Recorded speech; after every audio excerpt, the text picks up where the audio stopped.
Alright guys, so today on The Focus, we're doing a bit more paint work, as you guys can see. So, off camera, what I've been doing is painting that roof. So I've decided to go black on the roof for two reasons. One, I think it'd look quite cool, but the other reason is because the orange is just so notorious for lack appeal.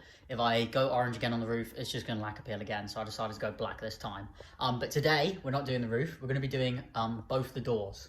So aside from the roof, the doors are actually the worst part of the lack appeal on this car. This door is the better one, and it's still pretty far gone. So right now, I'm just going to be focusing on this driver's side door. I am going to do the passenger side door off camera, but not show you the process on that one, just show you this one. So first things first, this is where the lacquer in this section has peeled. So this section's all smooth to the touch, and this is sort of glossy and slick. So it's a bit hard to tell on camera, but around the edges, like here, it's still peeling. So if you just get a plastic scraper, it's falling off. And especially all down here on this part is worse. I mean, that's pretty bad. There's not much of it left. So the first thing to do is to scrape all of the loose lac off with just one of these pry tools. Then what I'm going to be doing is sanding with 800 grit, mainly just focusing on the edge, because you want a smooth transition between the existing lacquer and where you're going to be putting the new lacquer. So I have already done this process on the boot. Again, I didn't show this one on camera because I was still learning. So the boot, I ended up actually repainting the orange and the pearl and the top coat and everything. So I redone the whole thing. Whereas on the doors, I'm going to try to get away with just doing the clear coat because the paint underneath isn't damaged or anything. So it's a bit more of a difficult method. There's a lot more finesse and skill that goes into redoing it. Oh yeah, we've got this patch here as well, look. Just all flaking off. So this is probably going to get a lot bigger and a lot worse once I start to scrape it, but we're going to go ahead and do that now, and then I can show you the next process.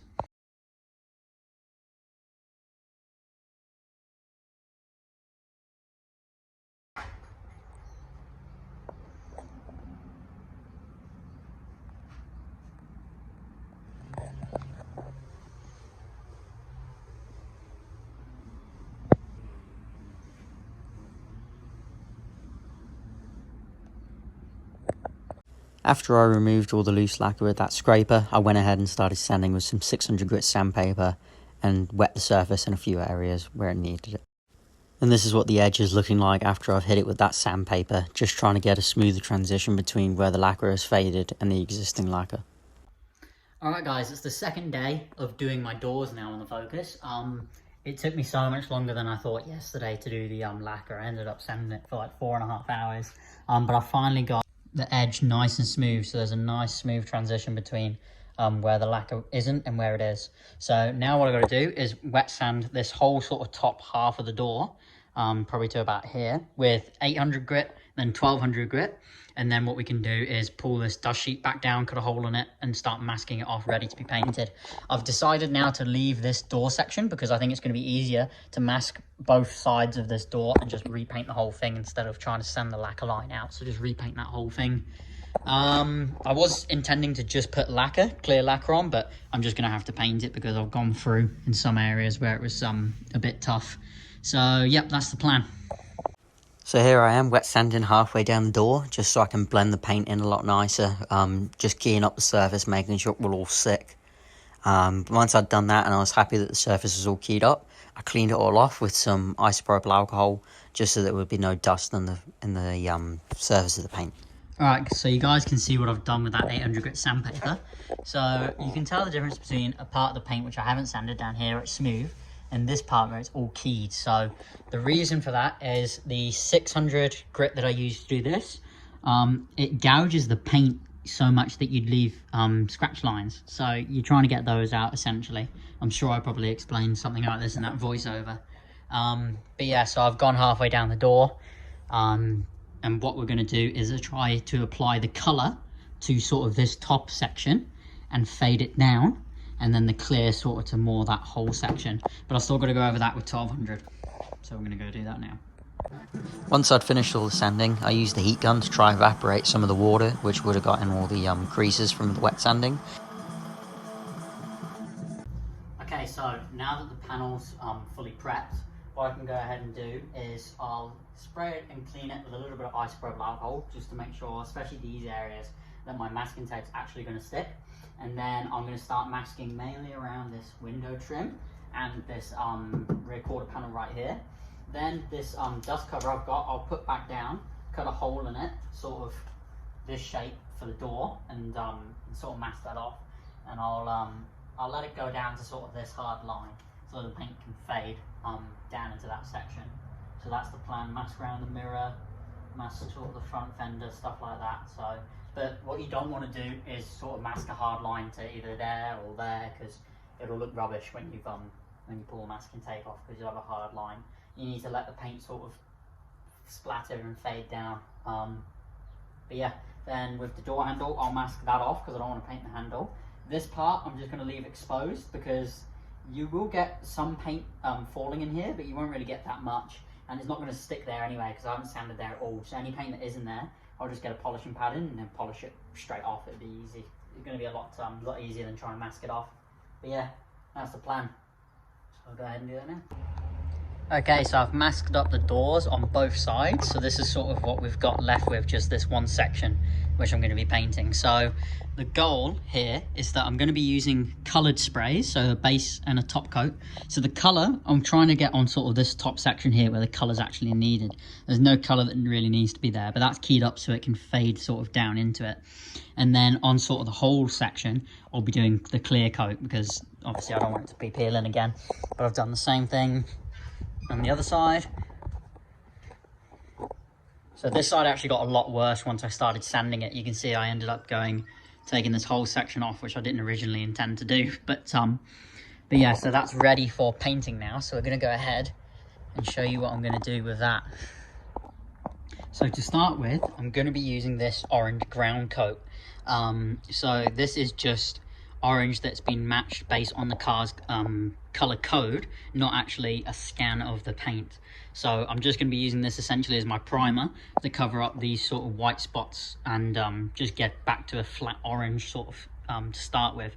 Then we'll go ahead and do the base coat, which is sort of a really potent dark orange. Then we use the top coat. This is not really, it's not even like a proper paint, it's kind of just the metallic flake that you have to put quite a few layers on to actually get it to the right color. And then we'll go ahead and use the clear coat after that.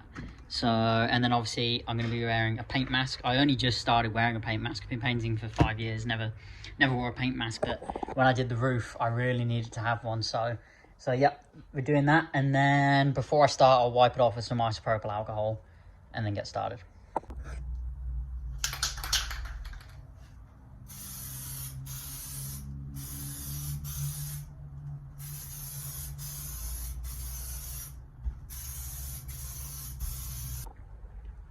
So this is what it looks like now that I've put all the base coats on. So you can see the base sort of dark orange is there, and we fade down and you can sort of see towards the bottom of the door it gets a bit more just glossy and metallic, and that's because that's got the clear and the top coat on, whereas this just has base coat. And so far it's going on good. I'm happy with it. I don't know if you can tell.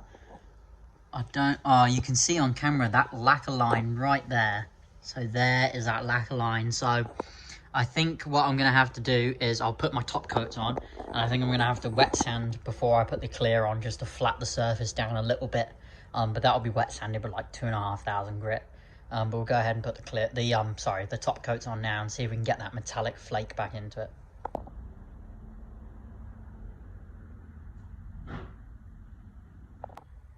Okay, so I've put 2 of the top coats on now, and this is where we're at. So it might be hard to tell on camera, but there is like obviously the surface still needs a polish and a wet sand and whatnot, but there is like a metallic flake in it now. And I've peeled a bit of this this masking tape off the original panel to try match the color. I think this one's a little bit lighter in this lighting anyway, but then when you stand more over here, it looks the same. This paint stuff's really hard. I kind of end up over analyzing it, but my gut's telling me maybe one more of the, I think we'll do one more of the top coat and then see where we're at.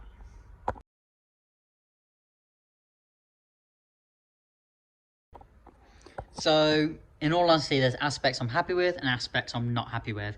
So I am happy with the smoothness of the paint, and as you can see, it is glossy, and there is metallic in it. The things I'm not happy with is you can still see the lacquer line in it a little bit, and then also I tried to fade it a bit more as we come over to here, but you can sort of see where I stopped fading, like it's not really gone to plan.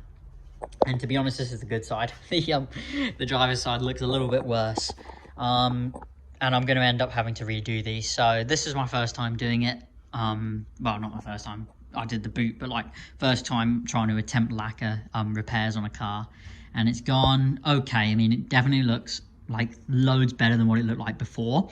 But I'm going to be redoing it. So next time, I'm going to remove the door handle and I'm going to paint all the way down to the bottom and sort of hard sand it probably all the way back to just bare metal, because I feel like that's the only way I can properly get that lacquer line out. I've seen people on YouTube do it and I've watched 1,000 videos, but this is the best I've got, to be honest. I'm more of a mechanic, not a painter. So, but the good news is that today is going to be the first time I'll see the car in like 2-3 weeks without any of this masking tape off, because I've got no more paint left. So it's done now for the time being. So we're going to pull off everything on the car. So yeah.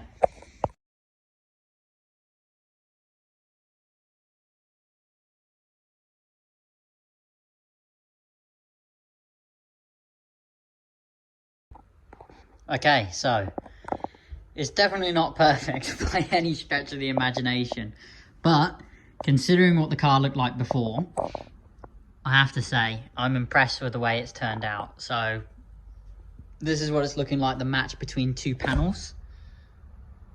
Obviously this texture needs to be polished, but I haven't polished it yet because I'm still letting it dry.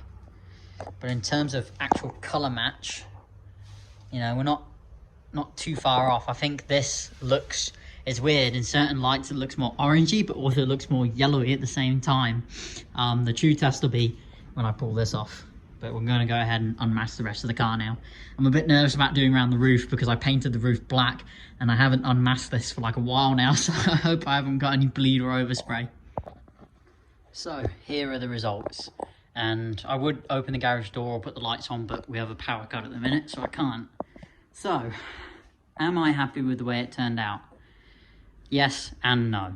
So, I'm really happy with the way the roof looks in black. I wasn't 100% sure if I'd like it in black, but I really do like it.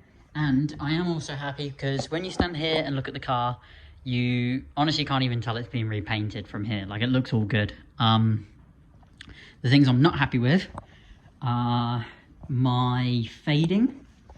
So you can even tell from here, the fading isn't the best. I'm also, don't worry about the door handle, it was like that before. I'm also not happy with some of the masking around the door handle. It overlapped onto a bit of the paint, and also on the other side, so I haven't undone the boot because I can't get the door open, there's not much space here. The other thing I'm not happy with is mainly around this door handle. You can see that I'm really not happy with, but I guess the main thing to remember is this door kind of needed redoing anyway, because there's a patch, you can't really see, but there's a patch there that was a bit shitty, so this kind of door needed redoing anyway. But in the grand scheme of things, like here's the roof, it's all dusty and stuff, so you can't really tell, but in the grand scheme of things, I'm happy. It's a lot better than what it was before.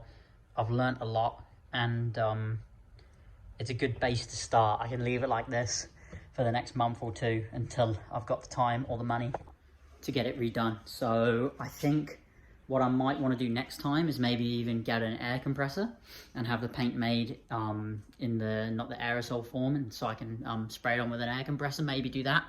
I'm most likely going to end up redoing the doors and just do the entire door like I said before. But yeah, I mean, it looks cool. It looks cool with the black roof. And who knows, I was even considering maybe putting the graphics on it. So if you guys think the graphics is a good idea, let me know in the comments below. This video is definitely not a how-to on the doors. This is just how I was doing it. So, and just to make video, sort of video progress with the car. So that's it for today's video, guys. Make sure you stay tuned for the next one. because we should be getting it running. See you guys then.